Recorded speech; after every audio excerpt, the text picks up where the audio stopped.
윤석열 대통령이 기재부, 국토부 장관을 포함해 6개 부처 장관을 교체하는 중폭 개각을 단행했습니다. 추가 개각 가능성도 거론되고 있습니다. 이 소식을 포함한 정치권 이슈, 정혜영 국민의힘 혁신위원, 김현 민주당 이재명 대표 언론특보와 이야기 나눠보겠습니다. 안녕하십니까? 네, 어서 오십시오. 안녕하십니까? 먼저 개각 이야기 해볼게요. 좀 6개 부처 장관이면 그동안 했던 것 중에서 좀 많은 인원이었습니다. 어떻게 보셨습니까?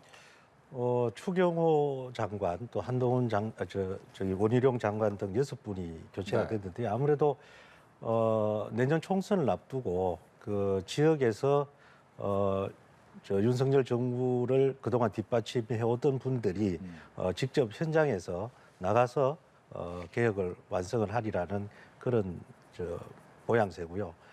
또 하나 새로 바뀌신 분들은 대체로 전문가나 전문 관료 아니면은 학계에 있는 분들로서 아무래도 이 어떤 끊김없는 그런 지속적인 업무를 연장선상에서 하실 수 있는 분들로 다 개각이 이루어졌다. 특히 또 여성이 이번에는 일기하고는 다르게 3분이 참여를 했습니다. 뭐 그런 부분에서 아주 긍정적으로 저는 보고 있습니다. 예.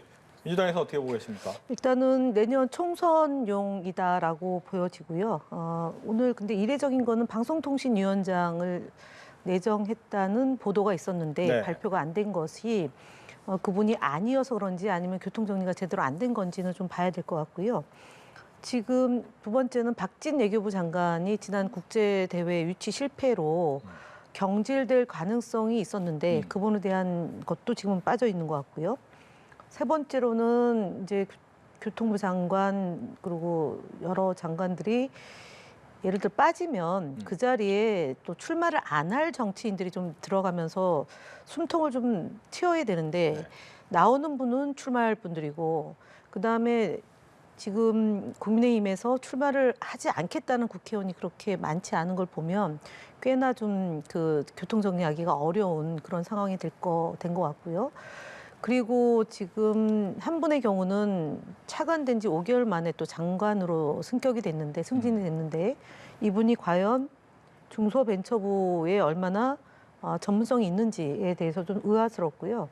어쨌든 제가 볼 때는 현재 그 윤석열 정부에 대한 평가, 그다음에 여론의 그런 반항 이런 것들이 충분히 반영됐다 보기엔 좀 어려운 그런 장관들 인선 같습니다. 그러니까 적어도 국민들은 현재 국정 운영이 제대로 되지 않은 것에 대한 책임 그리고 제대로 되는 사람들이 좀 일을 해야 되는 것 아니냐는 건데요. 제가 볼 때는 전반적으로 좀 눈에 띄는 분은 없다라고 보여집니다. 네. 그 의미는 혹시 청문회가 쉽지 않아 보인다 이렇게 봐도 됩니까? 뭐 그런 것도 다 포함되는 것 같습니다. 더군다나 지금 이제 주요 부처 중에 국토교통부의 경우도 지금 산적한 현안이 많지 않습니까? 그 김건희 사모님에 대한 고속도로 문제도 있고요. 그리고 해수부도 그렇고 지금 경제부총리 경제 현안이 많은데 과연 이것을 제대로 해낼 수 있는 인물인지에 대한 것도 있지만 말씀하신 것처럼 청문회가 근데 결국은 청문회를 하더라도 문제가 있어도 다 임명하기 때문에 청문회가 통과되기 어렵다 싶다 이 문제를 가지고 장관 내정한 것 같지는 않습니다. 알겠습니다. 여기 이제 한동훈 법무부 장관이 빠진 부분에 대해서 아직 시간을 좀 보고 있다 이렇게 봐야 되는 건가요? 예, 아직 총선 시기는 아직 좀 남아 있습니다. 그래서 그런 상황들을 보면서 당의 이제 이 선거가 어떻게 진행되는가를 보면서 한동훈 장관의 등판 시기를 좀 조절하는 거 아닌가 싶고요. 네. 또 하나는 뭐 한동훈 장관이 법무부 장관으로서 아직 한 1월 10일까지 이 사퇴 시한이 있지 않습니까? 예. 공직 사퇴 시한 전까지 남은 과제들이 있지 않는가 뭐 그런 생각이 있습니다. 여기 이제 한동훈 장관 얘기를 한 가지 더 같이 해보겠습니다. 지금 대구 시민들의 범보수 인사 중 호감을 갖는 인물이 누구냐라는 조사 결과가 나왔는데 한동훈 장관이 꽤 높은 포인트를 얻어서 압도적인 1위다라고 얘기가 나오고 있습니다. 한번 화면 보실까요? 뭐 좀 차이가 많이 나오는데 그 다음을 이제 홍준표 지사, 시장이 그리고 유승민 전 의원이 뒤를 잇고 있습니다. 이건 어떻게 봐야 되는지 먼저 이번 국민의힘 얘기 먼저 듣고 또 민주당 얘기 듣겠습니다. 뭐 제가 대구 사람인데요. 네. 아무래도 지난번 이제 한동훈 장관이 대구 방문했고 그렇죠. 또 지역 언론과 뭐 또 인터뷰도 많이 하셨어요. 그리고 방송도 많이 나오셨고 특히 이제 지역에 저도 이제 지역에 다니다 보면 네. 많은 분들이 이제 보수적인 보수층 우리 저희들 국민의힘 지지층들은 대체로 한동훈 장관이 이제 국회에서 대항한다든가 또 네. 발언이 뭐 민주당은 어떻게 들으시지는 모르겠지만 시원시원하다. 그리고 아주 적극적으로 잘 대응을 한다. 이런 예. 평가들이 많았습니다. 그동안. 아마 그런 것들이 아마 총선을 앞두고 한동훈 장관의 역할론이 이제 조금씩 뭐 총선에서 어떤 역할을 할 것인가 네. 뭐 이런 역할론이 자꾸 나오니까 호감도로 이어지지 않았나. 예. 그리고 뭐 아시다시피 이 대구 사람들이 이 어떤 보수의 어떤 풍향계 아니겠습니까? 이제 그런 부분에서 아마 이번 총선은 한동훈 장관의 역할이 매우 클 수도 있다. 뭐 그렇게 저는 생각을 합니다. 예. 민주당에서 어떻게 보셨습니까? 저는 좀 깜짝 놀란 게요. 네. 대구 시민들을 대상으로 한 여론조사를 이 시기에 왜 해가지고 언론에 발표를 했는지 저는 좀 이해가 안 됩니다. 적어도 이 정도, 그러니까 윤석열 정부에서 가장 인기가 많고요. 그다음에 다음 대통령 후보 1순위잖아요. 근데 대구 시민에게 여론조사를 하면 당연히 이분이 수치가 높게 나오는데 사실은 6명 중에 38%면은 50%가 안 된 거잖아요. 높은 거는 또 아니에요.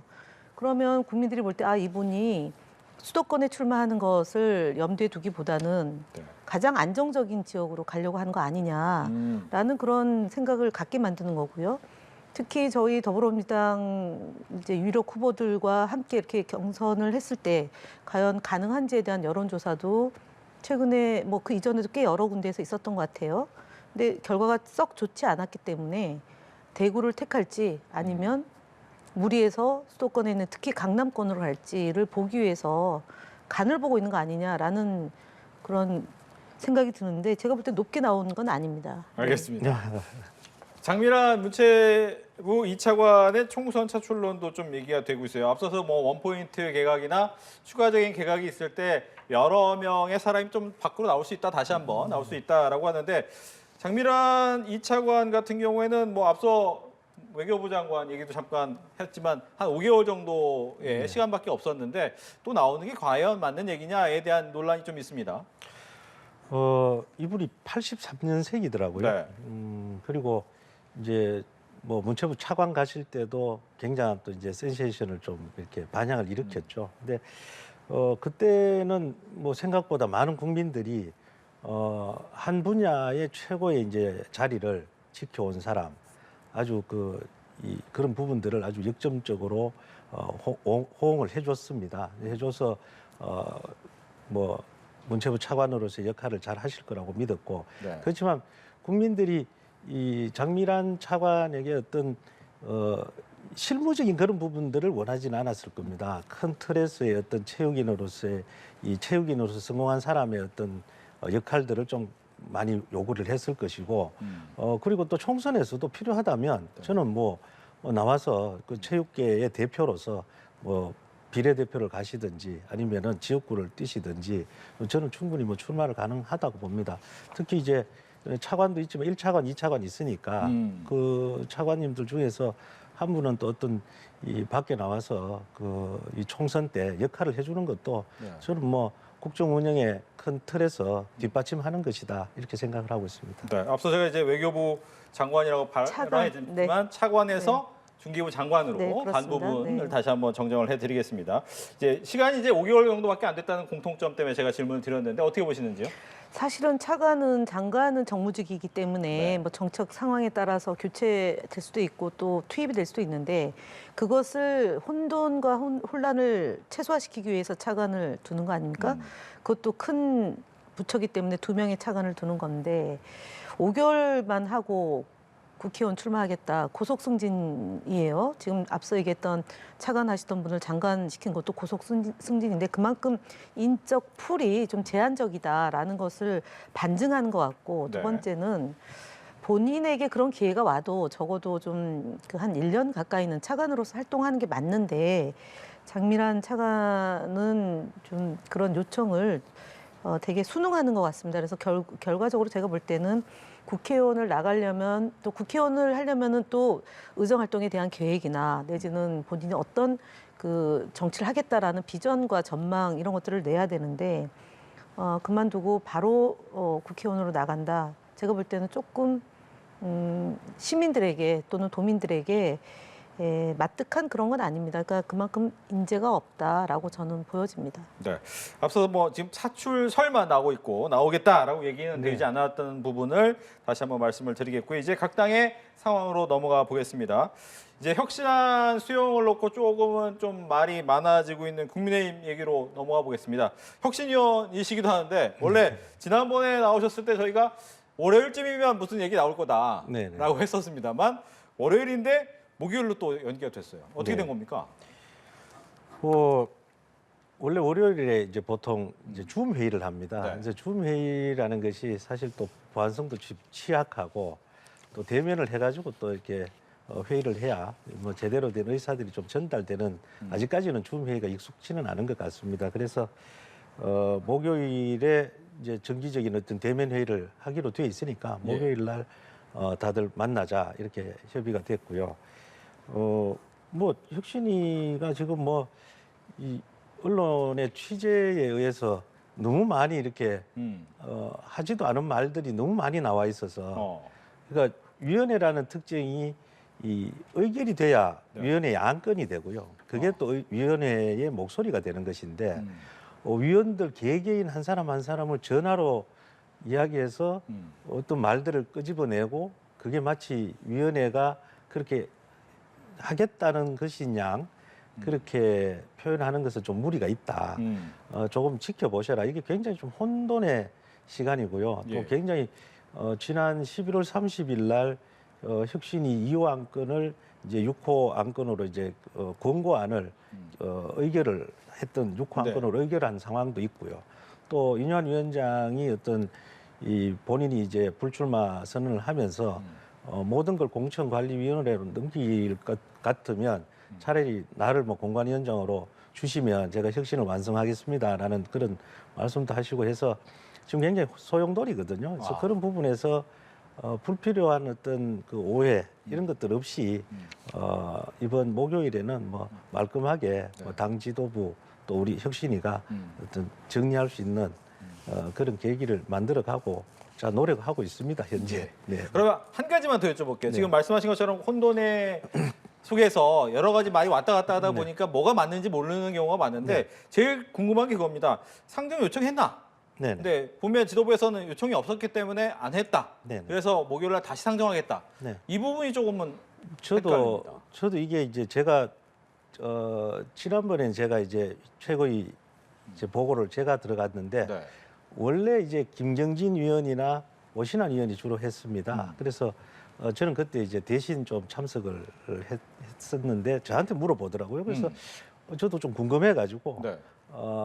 우리 이제 저희들 혁신위원회를 서포트하는 데가 당 기획조정국이 있습니다. 기획조정국에 확인을 해보니까 그날 워낙 뭐 폭탄 선언이 터지고 이러면서 6호 안 의결했던 내용을 월요일 날 최고위로 보내달라는 워딩을 본인들이 이 오더를 받지 못했다. 그래서 보통 보면 이제 그렇게 해서 기조국이 이 혁신의 안을 가지고 대표 최고위원회 안건으로 상정해도 되겠느냐 이제 보고를 들어가는데 그 절차가 이번에 없었어요. 그래서 최고위원회가 뭐 이게 오는 건지 뭐 안 오는 건지를 모르는 상태에서 이 어제 그런 이제 확인 절차들이 들어간 상태에서 약간의 혼선이 있었고요. 제가 정확하게 정정해드리겠습니다. 그런 부분들에서 저는 이 우리 위원님들은 당연히 월요일 날 상정이 되는 것이라고 생각을 했는데 네. 구체적인 지시가 없어서 우리 이 기획조정국에서 그런 대표 최고위원 회의 안건으로 상정을 보고를 하지 못했다. 뭐 그렇게 돼 있습니다. 그러면 이제 목요일 날 상정을 하고 결과가 나오는 걸 봐야 된다. 예, 그래서 이제 바로 목요일 날 상정을 해달라. 네. 그렇게 해서 목요일 날 상정하는 것으로 이제 오다가 내려간 상태입니다. 예. 그렇다면 이렇게 여쭤보겠습니다. 목요일 날 상정이 된다면 받아들일까요? 아니면 다른 얘기가 나올까요? 받아들이지 못할 안이 있기 때문에 지금 오늘 원래 하기로 했던 게 뒤로 밀려난 거라고 저는 보는 게요. 12월 12일이 이제 예비 후보 등록일이잖아요. 그렇죠. 그러면 적어도 원래 예정됐던 11월 30일 뭐 발표를 하던 12월 3일, 4일 이때에 지도부와 혁신위 간에 그런 논의가 있고 그리고 대외적으로 천명해서 적어도 12월 10일 정도 되면 그 국민의힘의 그런 혁신안이 이 돼서 어떤 방식으로 통과시킬지를 최고위원회에서 결정을 해야 되지 않습니까? 네. 예를 들어 저희 같은 경우는 뭐 당무위원회에서 한다거나 중앙위원회에서 한다거나 이런 식의 절차를 갖고 12월 12일 전에 이제 나와야 되는데 지금처럼 7일로 이제 더 수년됐다는 얘기는 이 지금 혁신위원회에서 나온 얘기를 받아들일 수 없다라는 그런 그 상징적 의미다라고 저는 보여지고 네. 그리고 혁신위원회가 너무 전선을 넓혀놨지 않습니까? 초기에 이제 본인 빼고 다 바꿔라라는 얘기를 첫 일성을 했는데 언론에서 보기에는 되게 이제 좀 그 혁신적이지만 현역 의원들이 볼 때는 이걸 우리의 기득권을 다 뺏으라는 말이냐 내놓으란 말이냐 이렇게 되면서 중진 그다음 영남권 윤핵관까지 건드렸잖아요. 그래서 저는 제가 볼 때는 가능성이 없는 거고 특히나 마지막 요청이 이제 공천심사위원장, 공관위원장을 하시겠다 했는데 혁신위원장이 공관위원장 하겠다는 얘기는 현역을 다 물갈이하겠다라는 신호이기 때문에 현재 김기현 대표 체제에서는 불가능하고 수용하기 불가능하고 그럼 이제 혁신위안을 못 받아들인다고 하면 제가 볼 때는 인유한 위원장이 비대위로 가야 된다. 지금 지도부를 가지고는 총선을 치를 수 없다라는 선언을 하게 될 것 같습니다. 그러면 이제 한 차례 소용돌이가 되면서 이제 갈등이 더 분출되지 않을까 그렇게 예상해 봅니다. 예. 즉 7일까지 일단 기다려야 되는데 네. 안 받아주실 것 같다고 얘기를 하니까 그러면 정말 네. 조기 해체까지 가고 비대위에 대한 생각까지 해야 되느냐라고 질문을 드릴 수밖에 없네요. 사실 오해가 많은데요. 네. 그러니까 혁신위원회의 안건을 안 받아주면 뭐 조기 해체한다. 네. 이런 이야기는 언제적부터 나왔는지 모르겠지만 사실은 아까 우리 김 전 의원께서 말씀하셨듯이 네. 이 총선 시기에는 어차피 12월 12일부터 들어갑니다. 그렇죠. 근데 저희들이 그 12월 11일 정도 이전에 이런 부분들을 마무리하고 제출하겠다는 생각을 가지고 있었고요. 뭐 그게 뭐 그 중간에도 계속 뭐 어떤 혁신이 안이 수용이 되지 않으면 벌써 뭐 이렇게 그 조기 해체하겠다. 예. 근데 벌써 우리가 42일 동안 달려왔습니다. 이 혁신위원회가. 그리고 아시다시피 혁신위원회가 그동안 우리 이제 강서 선거 참패에 대한 기억들을 좀 뒤로 하고 당이 굉장히 다이나믹하게 움직이는 그런 모습들을 보여줬습니다. 그리고 또 희생도 요구했고. 근데 아시다시피 이 총선이라는 시간은 아직까지도 120일 정도 남아 있고요. 이런 혁신위가 요구한 안건들은 당장 수용한다. 이렇게 할 수가 없는 것들이 많아요. 그렇지만 이것들이 이 공천이라든가 선거 과정에서 한 개씩 정리가 되어 들어갈 것이다. 그게 국민의 뜻이고 그게 이제 국민의 뜻을 수용을 못했을 때 이제 국민들이 심판을 하시는 것이기 때문에 아마 혁신위가 언제까지 하시오라고 하고 그거 안 하면 나 집에 갈래. 이런 건 아니다. 네. 말씀을 드립니다. 알겠습니다. 민주당 얘기로 넘어가겠습니다. 민주당에서는 이상민 의원의 탈당이 가장 많은 이야기를 낳고 있습니다. 민주당 내에서는 분위기가 어떨까 싶은데요. 뭐 아무래도 비판적 목소리가 많죠. 워낙 오래된 이슈잖아요. 네. 언제 나갈지만 있었던 시간만 거고. 기다리고 네. 있었죠. 그래서 네. 제가 볼 때는 여러 얘기가 나오는데 사실은 이분이 이제 당 안에서 오랫동안 이제 정치를 해온 분이고 그다음에 민주당으로부터 그 혜택을 많이 받았다고 봐야 되죠. 적어도 총선에서 민주당 후보가 되려면 민주당의 역사와 전통을 밑바탕으로 해서 개인기가 되는 거지 개인이 출중해서 당의 후보가 되는 건 아니기 때문에 마치 이분이 지금 당을 이제 비판하면서 무슨 개인적인 정당이 됐기 때문에 나간다라고 하는데 지역에서 인기가 별로 없기 때문에 다른 진로를 선택한 거다라고 저는 보고요. 그리고 오랫동안 당을 많이 비난하고 당대표를 했는데 별로 반향은 없습니다. 언론에서 관심은 높지만 실제로 민주당 안에서 이분이 말씀드렸던 것처럼 곧 나갈 거다. 네. 시기만 조율했던 것인데요. 그래서 뭐 정리가 된 거다라고 보여집니다. 예. 그렇다면 국민의 입장에서는 많은 러브콜이 있는데 뭐 오겠습니까? 아니면 제3지대를 좀 생각하실까요?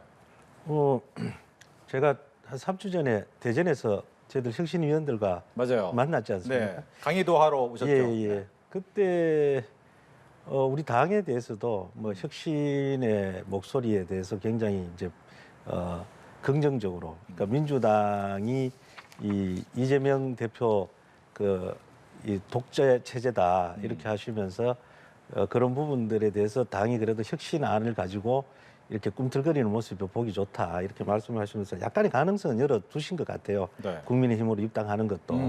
근데 이제 앞으로 국민의힘에 입당을 뭐 하시게 되더라도 많은 또 절차들이 있을 것이고 예.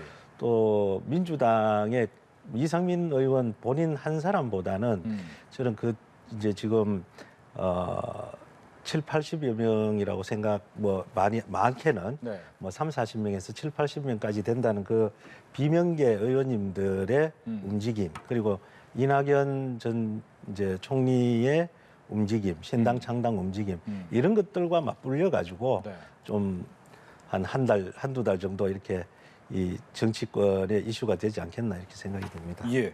말씀해 주신 이제 이낙연 전 대표 얘기도 함께 해볼게요. 지금 오늘 연합뉴스 TV에 직접 출연을 하셔서 김부겸 전 총리 또 와의 회동 그리고 신당 창당에 대한 입장을 좀 이야기를 하셨는데 이 발언을 듣고 여기에 대한 질문 해보도록 하겠습니다. 대한민국과 당에 대한 걱정을 나눴고요. 상당 부분 문제의식이 일치한다 하는 것을 밝혀냈습니다. 신뢰받지 못하는 양 정당이 극단으로 투쟁하다 보니까 그중에 하나의 대안으로 제3세력의 결집이라는 모색에 있는 것이고요. 그 취지를 저는 공감합니다. 저라는 사람이 이 시기에 국가를 위해서 뭘 해야 도움이 될까 그것을 너무 길게 끌어서는 안 되기 때문에 생각이 정리되는 대로 말씀을 드리겠다. 네, 이낙연 총리가 김부겸 전 총리 또 정세균 전 총리 등 당내 중량감 있는 인사들과 좀 이야기를 나누고 총리연대 나눌 것이다라는 이야기가 나오는데 가능성이 있습니까? 저는 지금 이낙연 전 총리가 전 대표였고 네. 대선 후보였는데요. 저 얘기가 되려면 총선과 대선이 붙어 있을 때 가능합니다. 왜 근데 그렇습니까? 지금 왜냐하면 유력한 대선 후보가 있어야지 그를 중심으로 한 세력이 만들어져서 총선에 나가서 다만 용내 교섭된 채라도 만들 수 있을 때 가능하거든요. 그것도 총선을 치르기 한 6개월 또는 1년 전이죠. 근데 지금 이번 2024년 총선이 치러지면 2027년 3년이 걸리거든요. 그렇죠. 그럼 그 안에 어떤 정계 개편이 있을지 지각 변동이 있을지 누구도 모르는 겁니다. 그러니까 2015년도에 안철수 의원이 탈당해서 총선을 치르고 네. 2017년 대선을 준비한 거잖아요. 1년 6개월 정도 남은 시기에 한 거거든요. 근데 2024년에서 2027년까지는 지방선거라는 큰 또 선거가 2026년에 있잖아요. 그럼 2026년 지방선거를 앞두고 어떤 정계 개편이 있을지 모르는데 이 지금 제3세력이라는 결집이 총선 4개월 앞두고 어떻게 형성이 되겠습니까? 마지막으로 말씀드릴 수 있는 건 그렇다면 네. 이낙연 전 총리가 저희 당에서 당대표의 지지율에 비슷하거나 당의 지지율이 낮거나 이러면은 새로운 형태의 정계 개편이 가능한데 네. 최근에 여론조사 매주 발표된 여론조사의 추세를 보면 민주당의 지지율이 크게 변동이 없습니다. 그러니까 등락이 없다는 거죠. 안정적으로 지지율이 유지가 된다라는 점 하나 하고요. 두 번째는 그럼 역으로 이낙연 전 총리의 지지율이 높냐? 그런 게 아니다라는 거 하고요. 세 번째로 그럼 기반이 있느냐? 보통의 경우는 호남 기반을 갖거나 수도권 기반이 있어야 되는데 네. 이분이 호남에서 출마했다가 마지막에 종로였거든요. 그렇죠. 그래서 호남에서도 비판적인 목소리가 높고 종로에서도 비판적인 목소리가 높다. 즉 수도권에서 비판적인 목소리가 높기 때문에 기반이 취약하다. 그래서 당을 만드는 게 쉽지 않다라고 저는 봅니다. 예, 어떻게 생각하십니까? 저는 저 세 분의 공통점에 문재인 전 대통령 때 이 세 분께서 이낙연 전 총리 그리고 또 김부겸 그리고 정세균 네. 이 세 분이 이제 문재인 전 대통령 시절에 총리를 하셨어요. 그렇죠.